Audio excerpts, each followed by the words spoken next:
My name is Claire, and I was 32 years old when a single text message tore the veil off everything I thought I knew about family. Everyone's staying home because of the ice storm. Christmas dinner is canceled. Stay safe. That was my mother's message, short and casual, the kind of thing you could almost skim over and forget. But I didn't forget.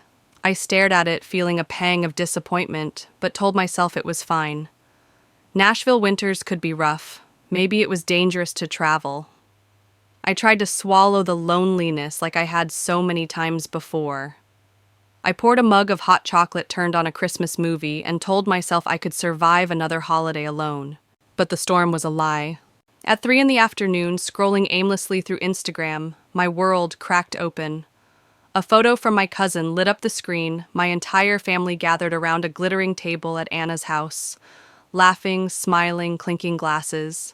My parents, my grandmother, aunts, uncles, cousins, all of them in festive sweaters.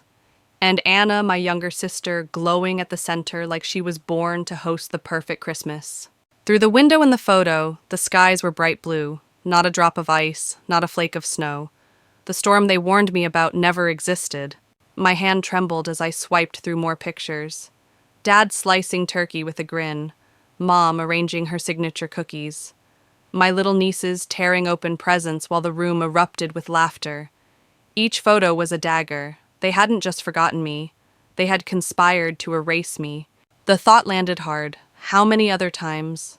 How many birthdays, barbecues, canceled dinners were nothing more than secret gatherings I was never meant to see? How many times had they looked me in the eye, swearing plans had changed while smiling at each other behind my back? It felt like my chest was caving in. For years I had believed I was simply different, the quiet one, the serious one, the daughter who focused on her career instead of chasing attention. I had told myself that was why I didn't belong in their loud, glittering world. But this was intentional. This was cruel. And the worst part, some desperate part of me still wanted to believe there was a mistake. That maybe I hadn't been invited because of some oversight. That maybe the text wasn't meant the way it sounded. That maybe deep down they still wanted me. But the photos told the truth.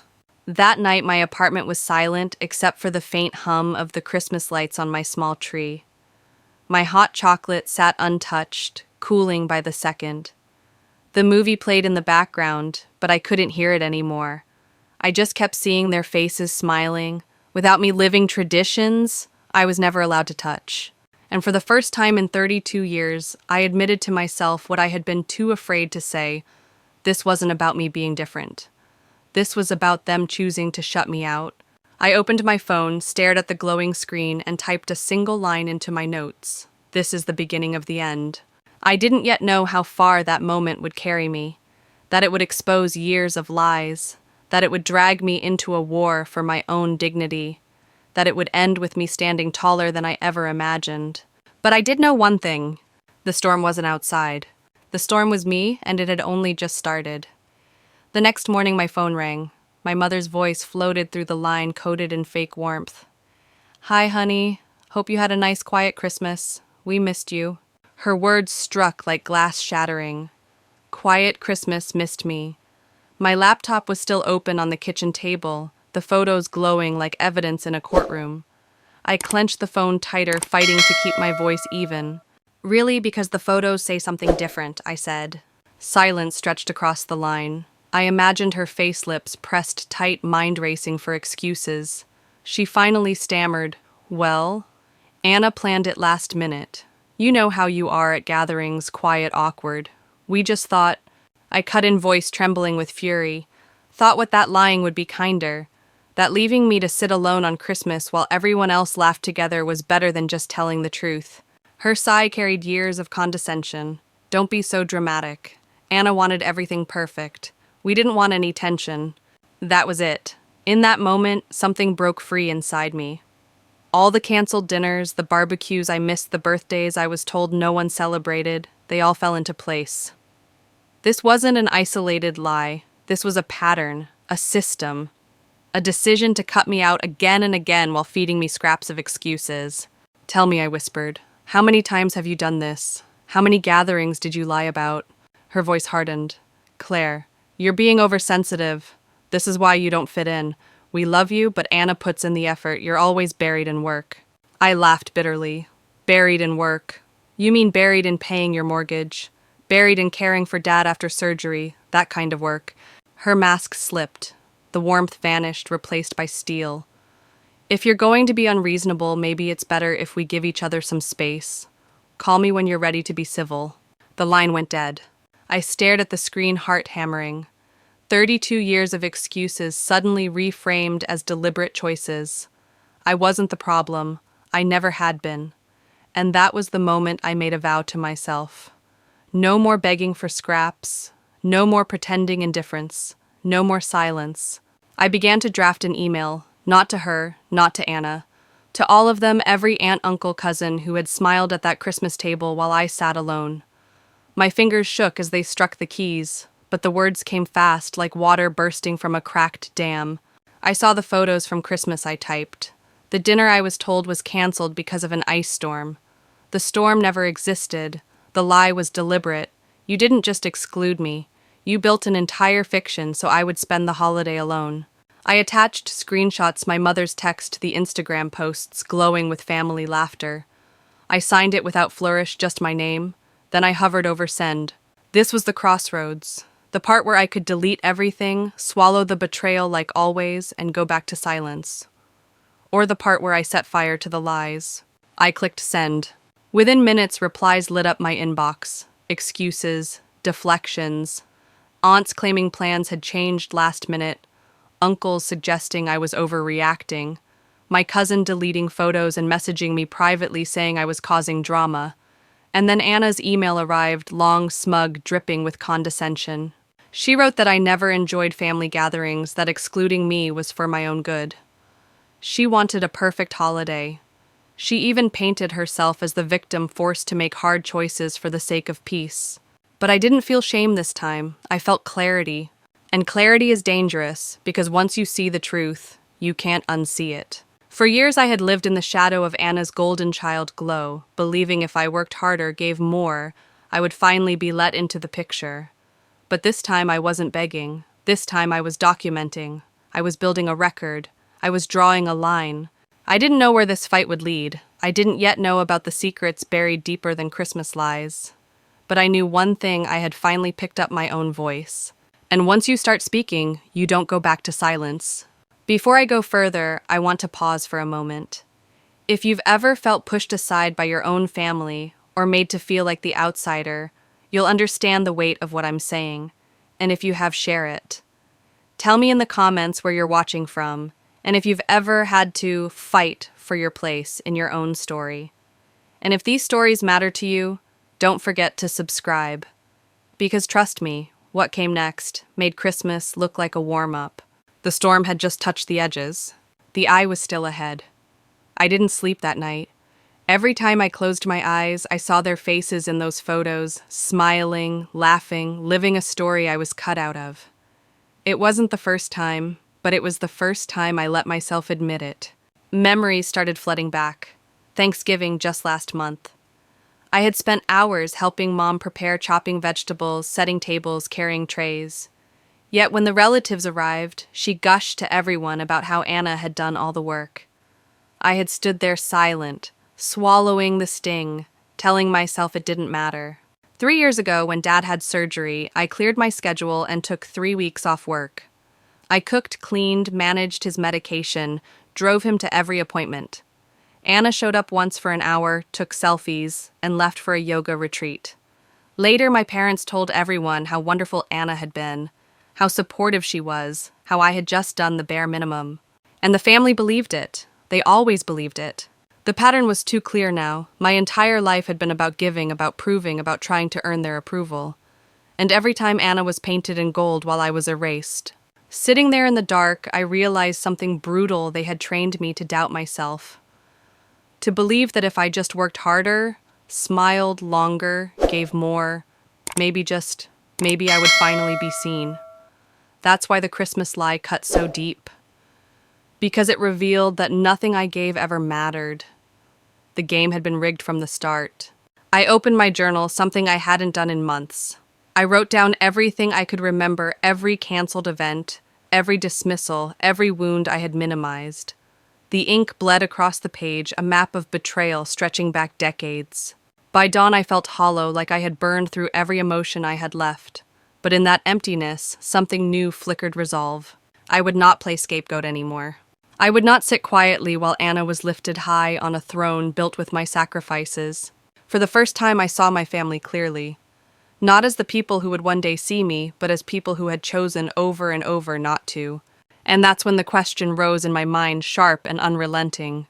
How long would I keep trying to belong to a family that never wanted me? It was terrifying asking that out loud, but it was also freeing. Because if I stopped chasing them, stopped begging for crumbs, what else could I build with all that energy? Who else might I become? I thought back to my dream of art school, the one I gave up because my parents told me accounting was practical. I had given up so much of myself to fit their mold. But where had it gotten me alone on Christmas while they laughed at a table I helped pay for? The realization was a blade and a balm at the same time. I whispered into the stillness of my apartment, I deserve better. And maybe that was the first time in my life I truly believed it. I closed my journal, stood by the window, and watched the sky pale with dawn. Outside, the streets were calm, the air crisp. No ice storm, no excuse, just truth. That morning when I got ready for work, I moved differently, lighter. Not because the pain had faded, it hadn't, but because the fog of denial had lifted. Pain is sharp, but clarity is sharper. I carried that clarity like armor, and I knew it was only the beginning. 'Cause once you see the lies for what they are, you can't go back. You can only move forward. And I want to ask you something right here, because maybe you've lived this too. Have you ever realized that the people you loved most were never really on your side? If you have, share it. Tell me in the comments how you found the strength to face it. Because stories like these don't just belong to me, they belong to all of us. I didn't know it yet, but the battle lines had already been drawn, and Christmas was only the opening shot. The phone call with my mother had ended in cold silence, but her words kept replaying in my mind. You're oversensitive. You don't fit in. Anna puts in the effort. It was like she had carved those lines into my skin. All my life I had bent over backward to prove that I belonged. I had studied harder, worked longer, sacrificed more. And still I was the inconvenience, the shadow beside Anna's light. That morning I decided I would not let the conversation end there. I picked up my phone, stared at the glowing screen, and called her back. She answered quickly, her tone clipped. Claire, are you ready to be civil? I swallowed hard. I want you to explain to me without excuses why you lied. She sighed, the kind of sigh that had always shut me down when I was younger. We didn't want to hurt you. I laughed bitterly. You didn't want to hurt me. You made me sit alone on Christmas while you pretended to do the same. You didn't just leave me out, you made me believe no one was celebrating. Do you have any idea what that does to someone? Her voice hardened. You're making this into a bigger deal than it is. We wanted peace. We wanted perfection for Anna's dinner. You always bring tension. There it was, the scapegoat sentence. The line they had rehearsed for decades. I pressed. How many times have you done this? How many birthdays, Thanksgivings, barbecues did you cancel for me while everyone else gathered without me? A pause. Then sharply, this is why, Claire. This, right here. You're always so dramatic, always searching for problems. The words were knives, but they didn't cut the way they used to. This time I caught them midair, examined them, and realized they were nothing but tools she wielded to keep me small. I'm not searching for problems, I said, steady now. I'm finally seeing them. Her voice cracked just a little. You're imagining things. We love you equally. Do you? I asked quietly. Because I don't remember Anna paying your mortgage. I don't remember Anna taking weeks off to care for Dad. I don't remember Anna working double shifts so you could keep the house. That was me. And you erased me. The silence on the other end was deafening. And in that silence I knew the truth, she would never admit it. This wasn't about misunderstanding. This wasn't about being too busy.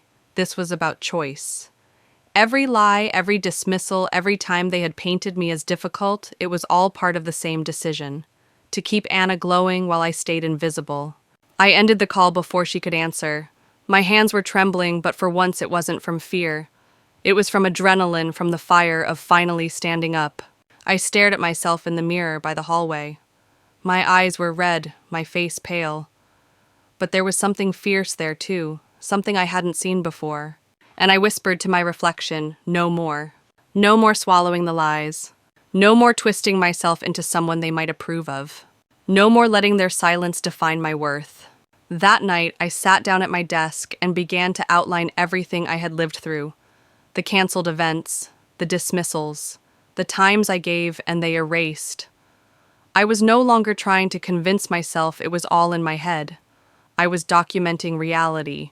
And the more I wrote, the clearer it became. They hadn't just excluded me from one dinner. They had been erasing me for years. And if I let them, they would keep erasing me for the rest of my life. The truth was unbearable, but it was also liberating. Because once you name the pattern, once you see the design, you can finally choose to step out of it. I closed my notebook and leaned back in my chair. Outside, the world was still lit with the glow of Christmas lights, families together, laughter spilling through windows. But my apartment was quiet. And yet, for the first time, I didn't feel like the quiet meant failure. It meant possibility. Because maybe being excluded from their table was the first step toward building my own. And I knew this was only the beginning. The storm was building, and this time it was mine. When I was a little girl, I thought being the good daughter meant doing everything right. I carried that belief into adulthood, wearing it like a badge that no one else seemed to notice. I studied hard. I stayed out of trouble. I gave up dreams when my parents said they were impractical. Art school had been my one rebellion. I wanted it so badly, but Dad shook his head. Mom pursed her lips, and together they told me, "You'll never make a living drawing pictures. You need a stable career." So I buried the sketchbooks under my bed and chose accounting because they approved. Anna, meanwhile, floated. She dropped out of college. She found herself through yoga. She booked trips to Bali. My parents praised her bravery, her free spirit, her refusal to be boxed in. I would come home late from work, exhausted from covering bills, and hear them brag to relatives about how adventurous Anna was. The contrast was brutal. My sacrifices were invisible. Her whims were celebrated. 3 years ago, when Dad had heart surgery, I took 3 unpaid weeks off to care for him. I woke up early to cook, drove him to appointments, handled his prescriptions. Anna breezed in, once stayed for an hour, snapped a selfie, and disappeared to another retreat.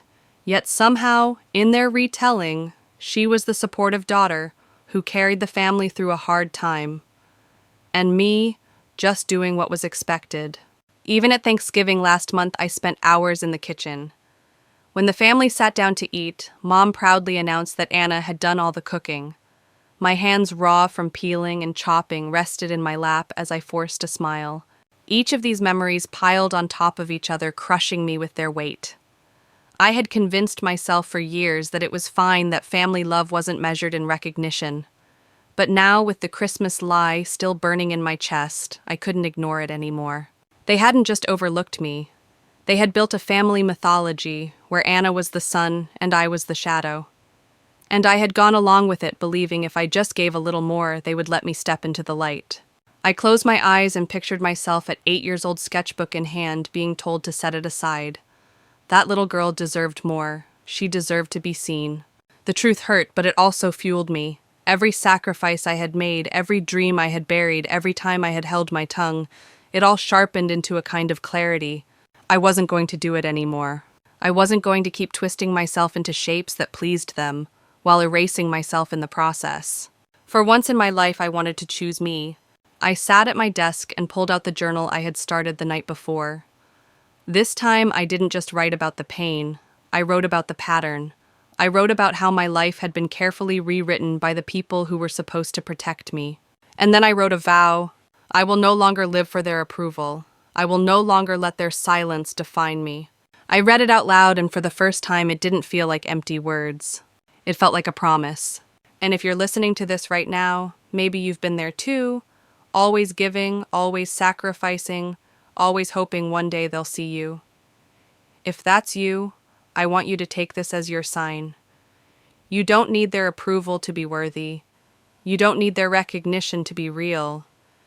And if you believe in that, let me know by hitting subscribe and joining me here. Because together we can build a space where no one has to beg for their place. The anger was still burning, but beneath it a new seed had been planted. A seed of freedom, and I was ready to see how far it could grow. The more I thought about it, the more the memories sharpened into something unbearable. It wasn't just small slights or moments of favoritism. It was a whole life where my contributions vanished, while Anna's were polished like trophies. I remembered Dad's surgery more vividly now, the way I rearranged my entire life, cooking 3 meals a day, driving him to every appointment, balancing medications, while trying to keep up with work emails at night. When I told my boss I needed unpaid leave, he raised an eyebrow but approved it. I thought my parents would be grateful. Instead, they spoke to relatives later about how Anna had been such a rock during that time. Anna, who had spent less than 60 minutes at Dad's side. And then there was Thanksgiving. I had stayed up past midnight chopping vegetables, scrubbing pans, setting the table. When guests arrived, Mom smiled, gestured at Anna, and said, "She did everything." My chest burned with humiliation, but I stayed quiet. I told myself it wasn't worth the fight. But it was never just those moments. It was birthdays canceled that later showed up in photos online. It was cookouts I never knew about until someone slipped and mentioned them. It was my cousins whispering about family traditions I was apparently not a part of. And through it all, I convinced myself I was the problem. I was too serious, too quiet, too focused on work. If I could just loosen up, maybe they'd let me in.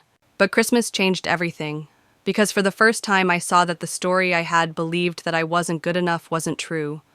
The truth was simpler, crueler. They never intended to let me belong.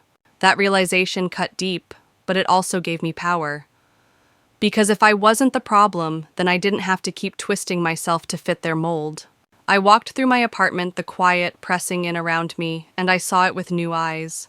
The Christmas lights on my little tree didn't look pathetic anymore. They looked like mine.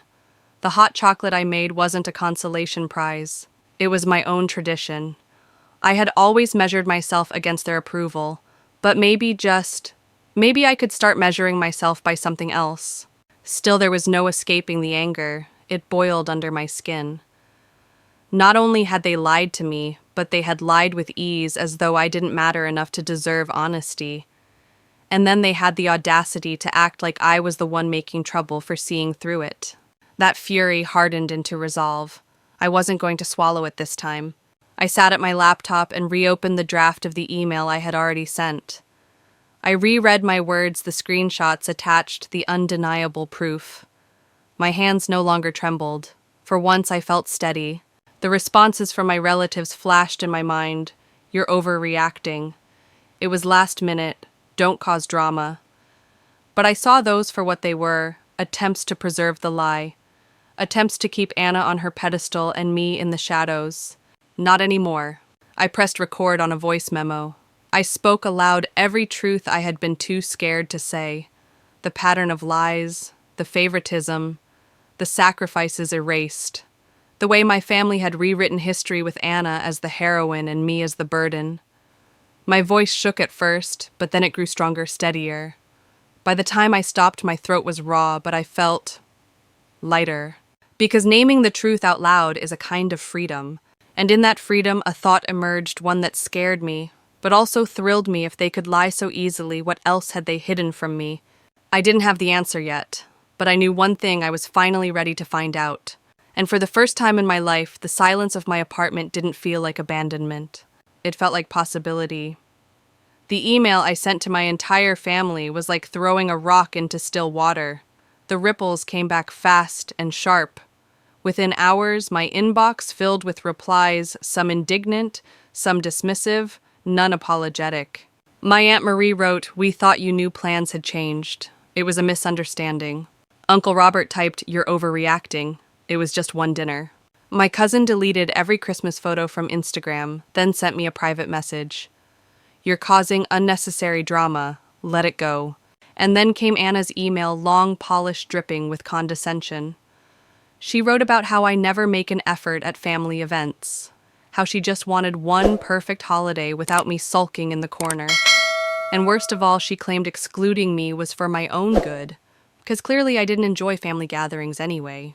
I read it once, twice. By the third time, my stomach churned. For years, I had accepted being invisible. But now they were rewriting reality in front of me, painting themselves as blameless while casting me as the villain. I thought about every sacrifice, every night I stayed late at work to help cover their bills, every hour I spent caring for Dad, every time I swallowed my pride when Anna was praised for things I had actually done. And now they wanted me to carry the blame for my own exclusion. No, not anymore. I typed nothing back. Silence, I realized, could be louder than any words. But the silence enraged them. My phone buzzed with texts. Mom's crying. "You've upset everyone. This is exactly why we didn't want you at Christmas." The manipulation was so familiar, but this time I didn't bend. Because here was the truth, they weren't crying for me. They were crying because I had finally stopped playing the role they wrote for me. I walked around my apartment pacing like a caged animal. My body trembled with adrenaline, but inside I felt strangely calm. Because this was confirmation of what I had feared but never dared to believe. My family had never seen me as one of them. They saw me as useful, disposable, convenient. And now that I refused to play along, they saw me as dangerous. I sat back at my desk and opened the journal again. I wrote down every response, every text, every attempt to twist the story. And as I wrote, the clarity deepened. They were desperate to maintain control, and I had finally taken some of it back. That terrified them.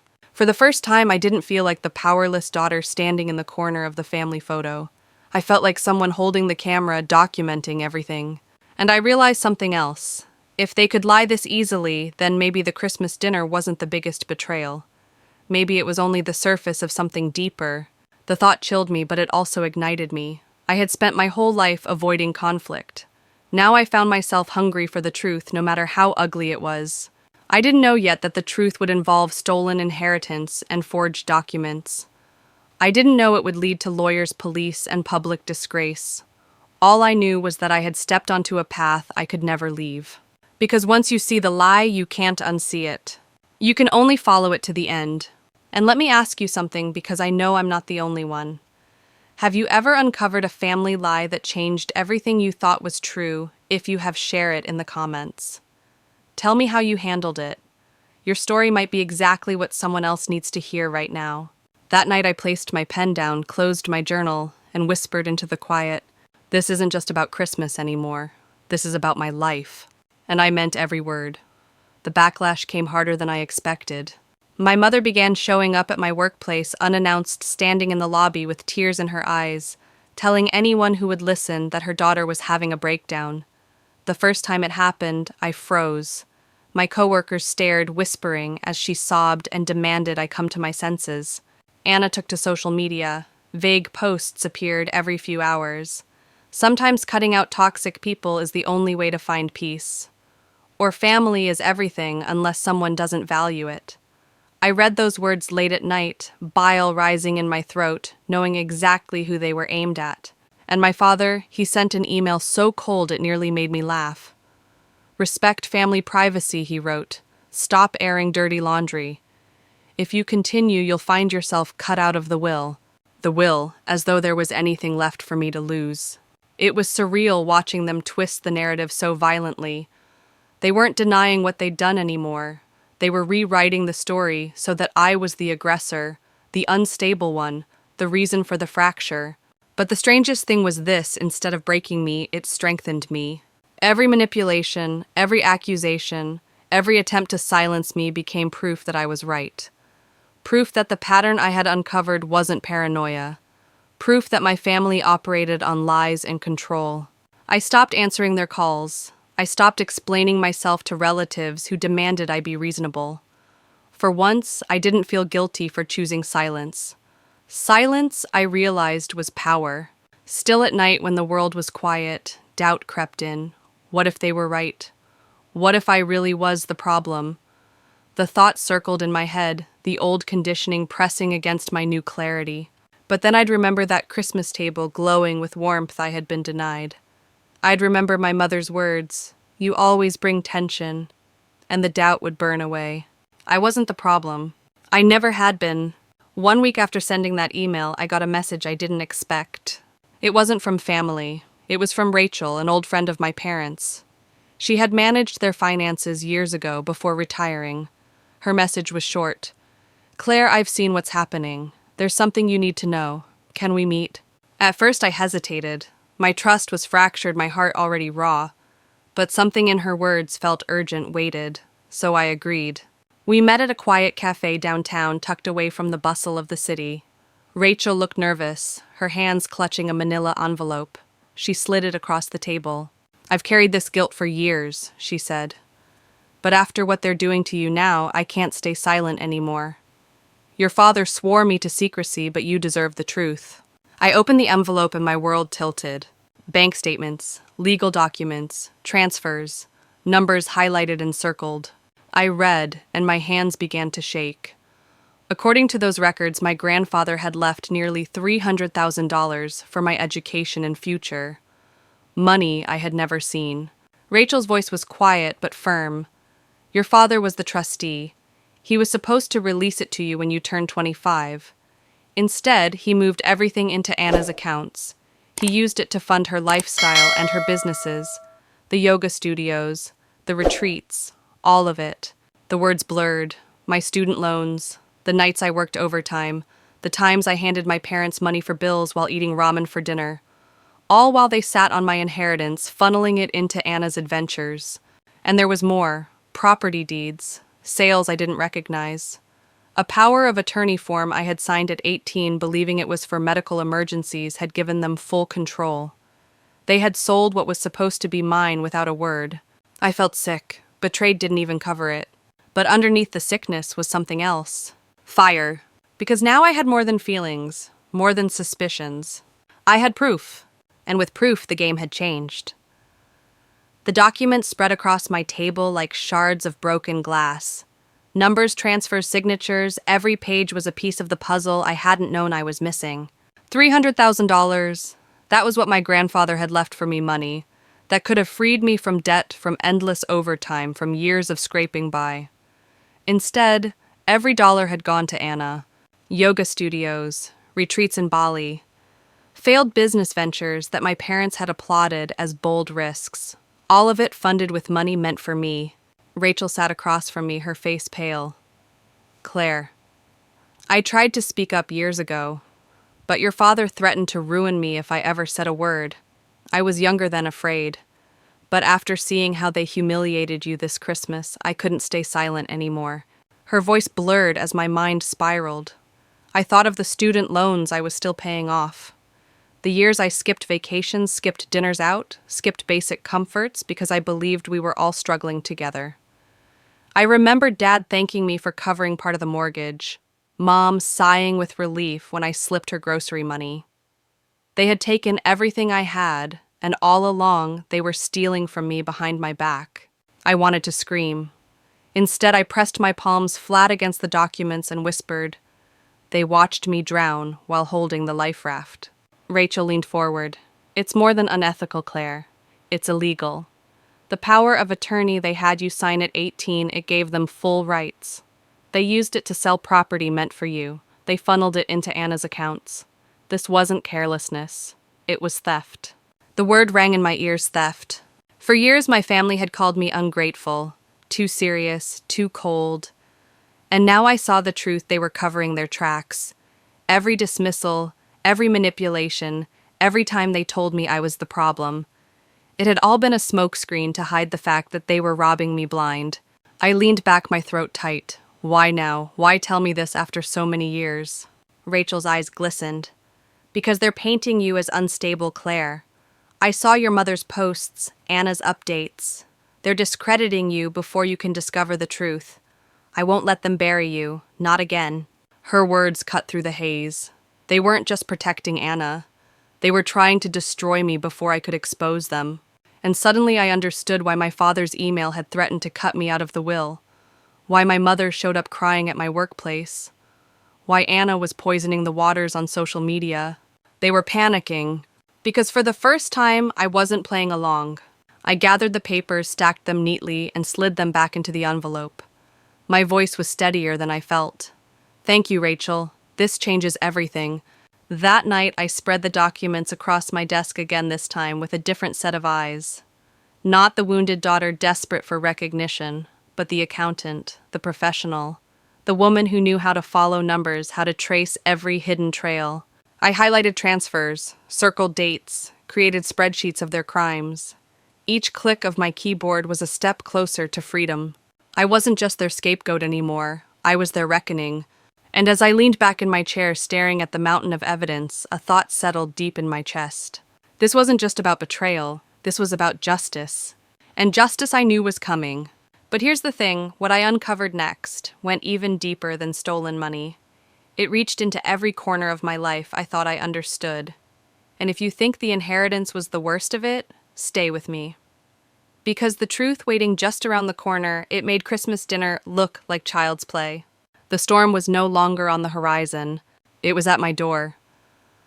I barely slept after Rachel handed me that envelope. The documents haunted me.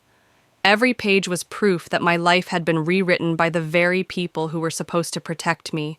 By morning, the accountant in me had fully taken over. I cleared my kitchen table, spread the statements out, and started building a case like I would for any client.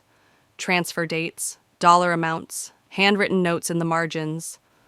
The story practically told itself. My inheritance had been siphoned into Anna's accounts, dressed up as investments in her doomed yoga studios and overseas retreats.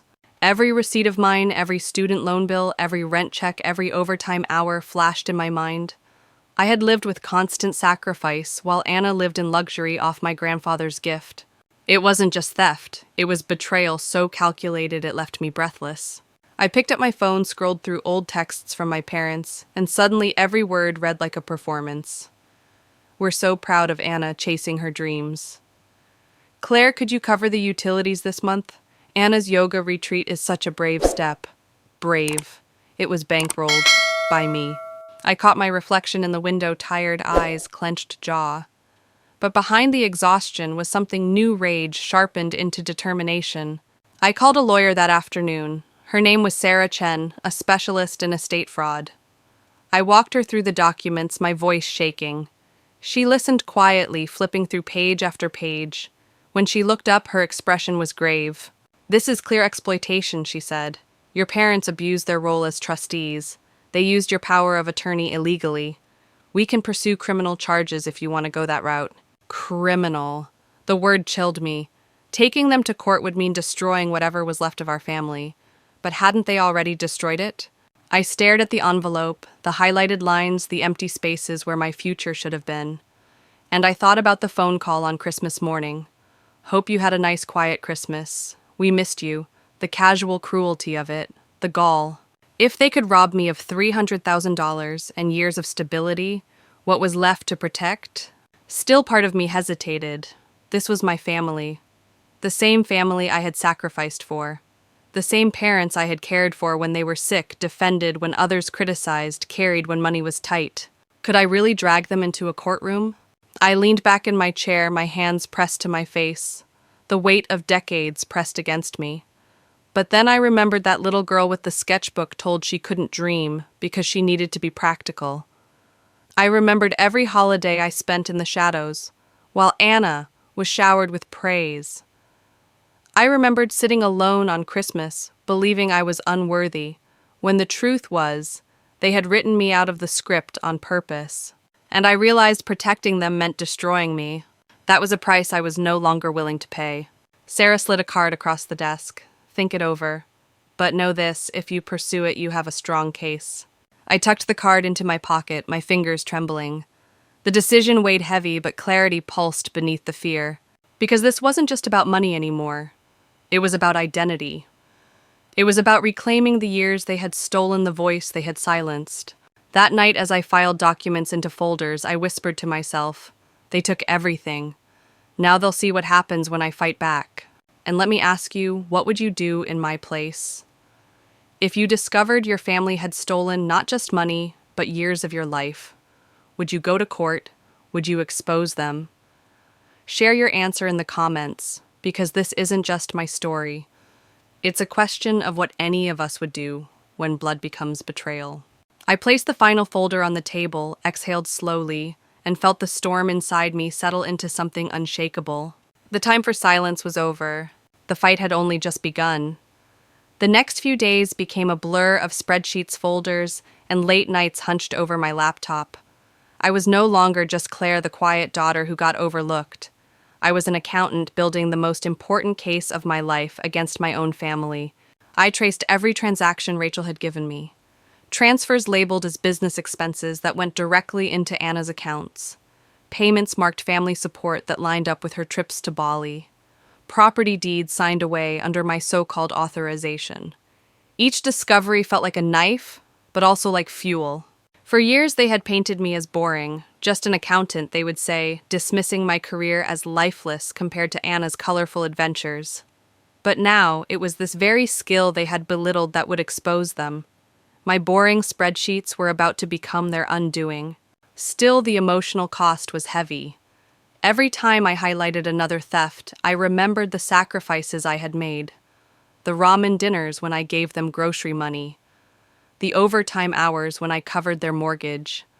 The silent tears I shed when they praised Anna for achievements funded by my inheritance. But grief was quickly giving way to resolve. I didn't want revenge. Not really. What I wanted was justice. What I wanted was acknowledgement that I wasn't crazy, that I hadn't imagined a lifetime of exclusion. What I wanted was freedom from their lies. That's when I called Sarah again. I've built the case, I told her. Every transfer, every fraudulent use of power of attorney, it's all here. Her voice was steady. Then it's time to decide how you want to play this. Criminal charges would mean prison time. Civil court could mean restitution. Either way, they won't walk away unscathed. Prison, restitution. The words made my stomach twist. This wasn't a corporation I was exposing. It was my parents, my sister. The people whose photos still hung in frames at my desk, even though those smiles now felt like lies. But then I remembered my mother standing in my office lobby pretending to cry while calling me unstable. I remembered Anna's posts about toxic people. I remembered my father's cold email threatening me with disinheritance while knowing he had already stolen everything. They weren't protecting family, they were protecting themselves. And I was done protecting them. That evening, I sat at my dining table and arranged 3 thick folders, one for each of them. Inside, I placed the evidence I had compiled. Bank statements, property records, notes from Sarah. Each folder also included a letter from my lawyer outlining their choice return, what was left, and sign a confession or face charges in court. I looked at the folders for a long time. They weren't just paper. They were decades of my life crystallized into proof. Proof of what I had endured. Proof of who they really were. And in that moment, I felt something shift. For 32 years, I had begged for their love, their approval, their acceptance. But now I didn't need it. I had the truth. And the truth was enough. I picked up my phone, texted my parents and Anna, and asked them to meet me at my apartment the following Saturday. I could practically feel their smug relief through the replies. Finally, Claire was coming to her senses. Finally, they could manipulate me back into silence. But they had no idea what was waiting for them. No idea that the daughter they thought was weak had turned her pain into power. No idea that the scapegoat was about to become the witness, the prosecutor, the storm they could no longer control. The folders sat ready on the table, silent but heavy with the weight of justice. And as I turned off the lights that night, I whispered into the dark, "This time you will hear me." Saturday arrived with a strange calm. The folders sat neatly on my dining table, their edges perfectly aligned, their contents heavy with decades of betrayal. I woke before dawn, brewed a pot of coffee, and tried to steady my breathing. By noon, my parents and Anna would be at my apartment. By noon, the script of my life would finally change. When the knock came, I opened the door to see them standing there, my mother in a pressed coat, my father stiff and serious Anna, with her usual smug glow.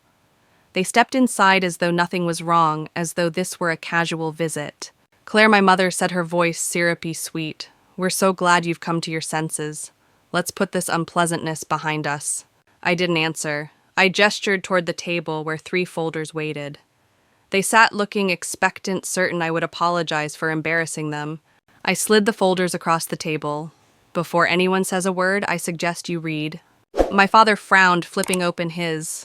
The color drained from his face as he scanned the statements. My mother's lips pressed into a thin line. Anna's hands trembled as she turned each page. This is ridiculous, my mother snapped finally. You're trying to blackmail your own family.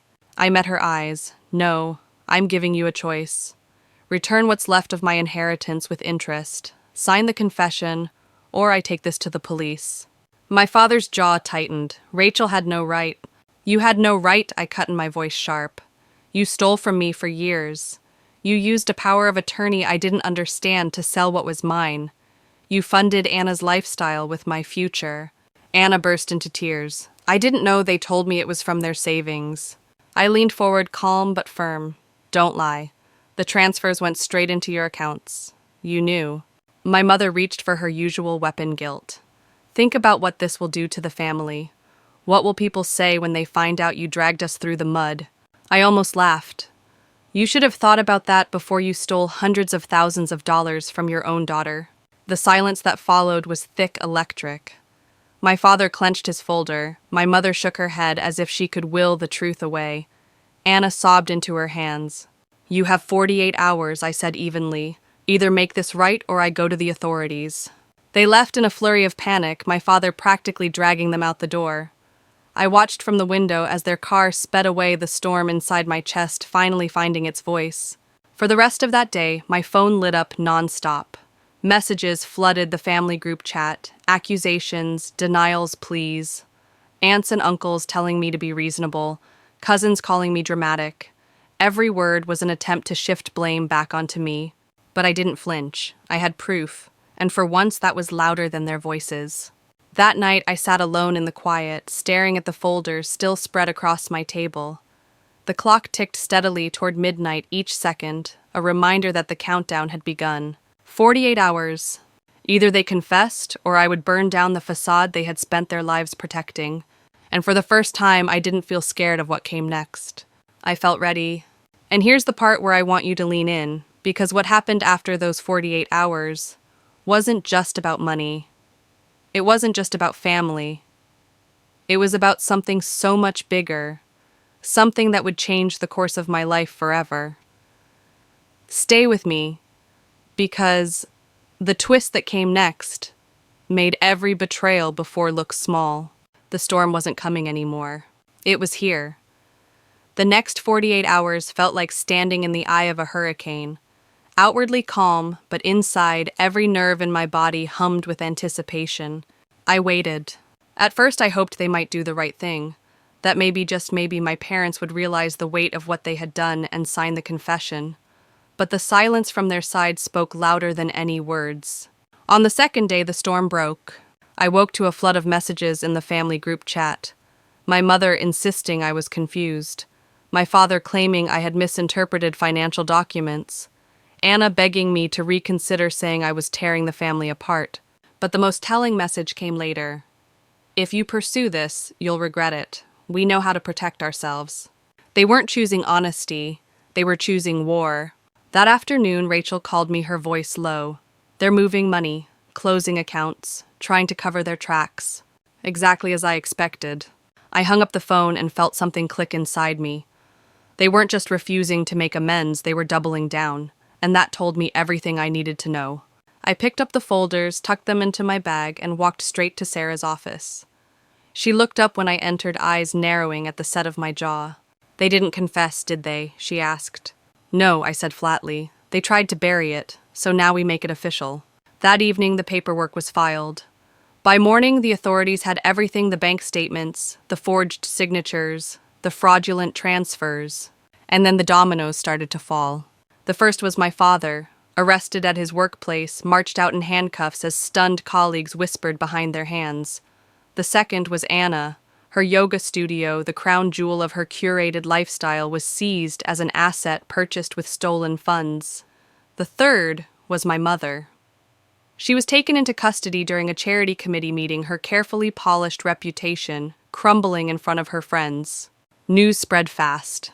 By nightfall, the local paper ran the headline, "Prominent Family Faces Fraud Charges."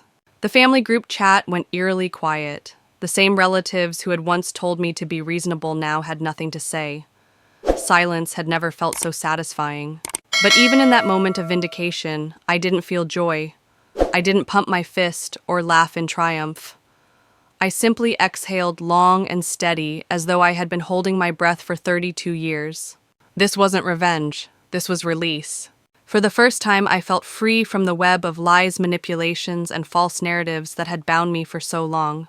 And deep inside, I knew something else. This wasn't the end. Court cases, restitution, public disgrace, those were still ahead. But the hardest step, the one I had never dared to take before, was already behind me. I had chosen myself over them, and I would never go back. And if you've ever had to make that same choice to stand against the very people who should have protected you, I want to hear it. Share your story in the comments, because this channel isn't just about me. It's about building a community where no one has to face betrayal alone. And if you haven't yet, subscribe and stay. Because together, we are stronger than the lies we were told. That night, I sat by my window watching the city lights flicker against the dark sky. Somewhere out there, my parents and Anna were scrambling, desperate to salvage their image. But in my quiet apartment, the air felt different, lighter, because the truth was finally louder than their lies.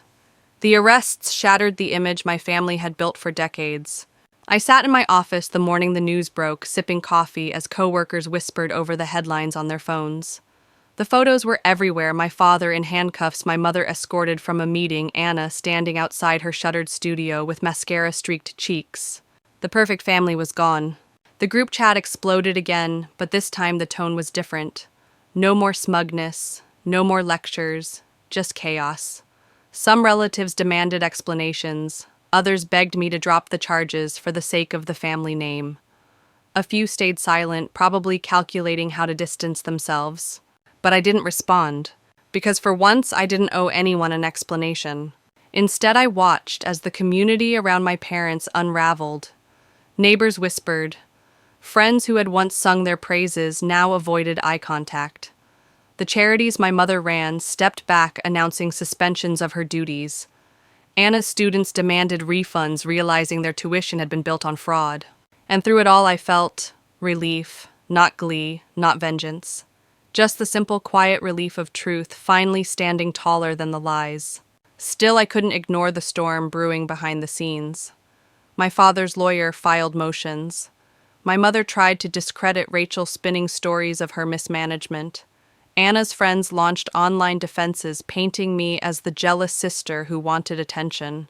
But none of it mattered. The evidence was ironclad. At night, though, I found myself staring at the ceiling, the weight of it pressing down. These weren't strangers. These were the people whose voices had shaped my childhood. The people I had once believed would catch me if I fell. And now they were falling, and I was the one who had pushed them into the light. The guilt came in waves. What if I had gone too far? What if I had just let it go? What if I had stayed silent as I always had? But then I remembered that little girl who wanted art school. The young woman who worked overtime to pay bills while her inheritance funded Anna's adventures. The daughter who cooked meals and drove her father to surgery appointments, only to be erased from the story. I remembered Christmas morning alone in my apartment, drinking hot chocolate while they laughed without me. And the guilt turned to steel. They hadn't just stolen money. They had stolen years of my life rewriting history, so Anna shined and I disappeared. If I stayed silent now, I'd be giving them permission to keep erasing me. No, silence was over. The storm wasn't about tearing them down anymore. It was about building myself back up. I walked to my desk, opened my journal, and wrote in bold letters, "This isn't revenge. This is freedom." The next day, the paper ran another article. Not just about their crimes, but about me. The daughter who came forward, the accountant who built the case. For the first time, I wasn't invisible. For the first time, people saw me as more than the quiet one. But recognition wasn't what I craved. What I wanted was peace, and I was finally starting to feel it. Because even as the world watched my family crumble, I knew I had survived the worst already. I had survived being erased. I had survived being lied to. I had survived their silence. And now I was rewriting the story. One where I wasn't the scapegoat. One where I wasn't the afterthought. One where I was finally free. 1 year later, the storm had finally passed. I sat in my new apartment in Denver, watching snow drift lazily past the window. The world outside was quiet, soft, a far cry from the chaos that had consumed my life 12 months earlier. The court case had ended months ago. My father and mother both accepted plea deals, agreeing to restitution payments rather than risk prison sentences. Anna's yoga empire had collapsed. Her studio repossessed her reputation in tatters. She eventually took a job as a receptionist, ordinary, unglamorous, and finally hers to earn. Most of my extended family stopped speaking to me. The cousins who once bragged about family traditions no longer sent texts. The aunts who had dismissed my career as boring fell silent. But surprisingly, I didn't miss them. The void they left wasn't empty, it was peaceful. 'Cause I had built something new. I found colleagues who valued my work ethic, friends who saw me for who I was, not for the role I played in a family drama. Rachel visited often, bringing warmth and wisdom, reminding me that not all ties of love are bound by blood. One afternoon, she handed me an old photo album she had found while cleaning her office. Inside were pictures of my grandfather and me laughing by a lake, fishing lines dangling into the water, his hand steady on my shoulder. "He always said you were the strong one," Rachel told me softly. "He knew they favored Anna, but he believed you would rise above it." I touched the photo, tears pricking my eyes. My grandfather had tried to protect me the only way he knew how, through that inheritance. It had been stolen, twisted, turned into fuel for Anna's adventures. But in the end, his gift had given me something even more valuable than money. It gave me the courage to stand up. It gave me the freedom to walk away. Now, when I looked back at the Christmas that had started it all, I didn't see tragedy anymore. I saw transformation. That text message that fabricated storm had forced me to open my eyes. And once open, they would never close again. Sometimes the greatest revenge isn't about getting even. It's about getting free. I closed the album and set it gently on the table. Outside, the snow was still falling, blanketing the world in silence. But this silence didn't feel lonely. It felt like peace. And this time, the quiet wasn't because I was excluded. It was because I had finally chosen myself. If you've stayed with me to the end of this story, I want you to remember, this family is not always defined by blood. Sometimes it's defined by truth, by courage, by the people who choose to stand with you when everything else falls apart. And if stories like this resonate with you, make sure you subscribe and keep watching, because the next story I share might just hold the piece of truth you need most. The storm was gone. The air was clear. And for the first time in my life, I could finally breathe. There's something almost poetic about the way life rearranges itself when you finally let go of what was never truly yours. In Denver, I built a new rhythm. Mornings with quiet coffee instead of frantic texts from my mother. Evenings filled with laughter from friends who valued me for my presence, not for what I could give. Weekends where I could sketch again, my pencils scratching across paper, reclaiming the dream I buried when I was 18. Sometimes I still think about the past, about the girl who sat alone on Christmas, clutching a mug of hot chocolate while her family smiled without her. But I don't feel sorrow anymore. I feel gratitude for her strength, for the way she endured until she was ready to rise. The trial, the headlines, the whispers, they all faded with time. What stayed was the lesson that silence doesn't equal peace, that sacrifice without respect is exploitation, and that blood ties do not give anyone the right to steal your light. I learned that sometimes freedom begins with a single no. No more lies, no more begging, no more shrinking to fit their picture. Today, when I walk through the snow-covered streets, I feel light. Not because the world is perfect, it never will be, but because I am no longer carrying the weight of pretending. And if you take anything from my story, let it be this. Your worth is not defined by who includes you. It is defined by the courage to stand tall, even if you stand alone. Sometimes the sweetest revenge is not about proving them wrong. It's about proving yourself right. And for the first time, I am finally free.